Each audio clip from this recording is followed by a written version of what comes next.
आप लोग के बीच में मैं एक नाच गीत लेके आई हूँ। अच्छा लगेगा तो लाइक सब्सक्राइब करना और बहुत सारा कमेंट में बताना कि आप लोग को नाच गीत कैसा लगा और अच्छा लगेगा तो कमेंट करके बताइए। कागवा बोलाई मोरे कागवा बैठाई मोरे अटरिया मोरनी रे काइटी कुली। कागवा बैठाई मोरे अटरिया मोर नीरे कैटी कुली। मोर नीरे कैटी कुली ओ मोर नीरे कैटी कुली। कागवा बैठाई मोरे अटरिया मोर नीरे कैटी कुली। ए हो आवेदा बलम के हम बताई कागवा।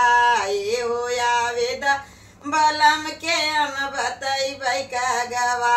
हाथ वाले के बाना दुखिया तो दगैया कागवा। हाथ वाले के बाना दुखिया तो दगैया कागवा।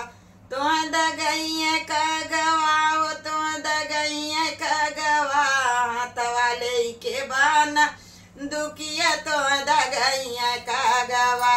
गिरब भुइया मुरझुरा ई तो दगैया कागवा।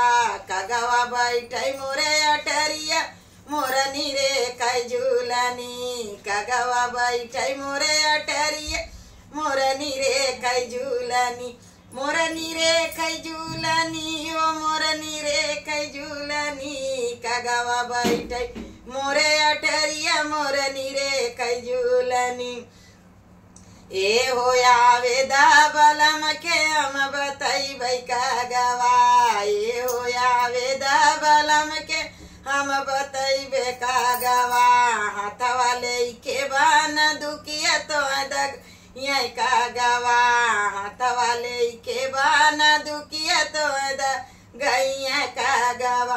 तो दगैया कागवा ओ तो दगैया कागवा। हाथ वाले के बाना दुखिया तो दगैया कागवा।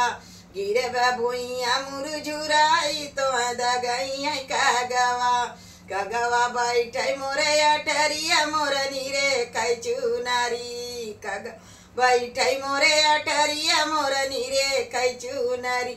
ए नीरे कै चुनरी हो नीरे कै चुनरी। कागवा बैठे मोरे अटरिया मोर नीरे कै चुनरी। आवेदा बलम के बताऊ कागवा। ए हो आवेदा बलम के हम बताई कागवा। हम बताई कागवा ओ हम बताई कागवा।